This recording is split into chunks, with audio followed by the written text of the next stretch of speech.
Longue de 22 km, la route de contournement, construite à l'initiative du gouvernement Kiaboula dans l'objectif de sauvegarder les routes de la ville de Likassi, est à nos jours carrossable en dépit des grosses pluies de ces derniers jours.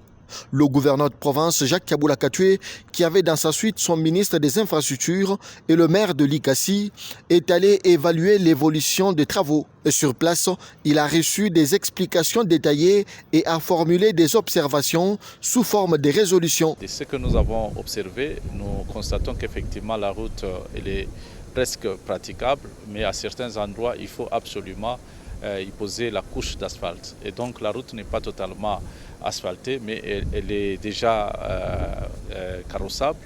Mais nous, notre objectif, c'est d'avoir une route asphaltée. Et c'est vrai qu'elle s'étend sur 22 km, mais nous pensons que pendant la saison des pluies, on ne sait pas très bien poser la couche d'asphalte. Donc nous craignons faire un travail en vain. Nous avons fait un grand travail et donc il faut protéger les routes de Likassi.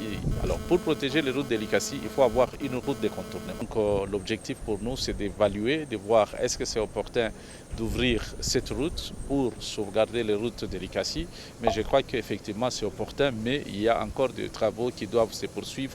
Et d'ici 2 semaines, nous allons revenir pour évaluer, selon les recommandations que nous avons faites, pour évaluer et voir comment autoriser à ce que la route soit empruntée par les transporteurs.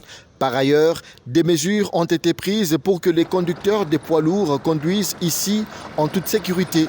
Nous avons pris des dispositions avec la police pour que la sécurité soit assurée. Et bien sûr, il y a dotation des véhicules qui vont être faites d'ici peu au commandement de la police de Likassi pour que ces tronçons soient sécurisés comme les autres tronçons qui sont sous surveillance, à savoir Lubumbashi-Likassi, évidemment même Likassi Luambo. Les travaux de cette route qui part du village Nguya sur la route de Lubumbashi pour se connecter au village Mukoneka sur la route de Kolwezi sont exécutés par l'entreprise chinoise CCECC sous la supervision de l'Office de voirie et drainage OVD. Ils sont financés entièrement par le gouvernement provincial du Haut-Katanga grâce au péage routier.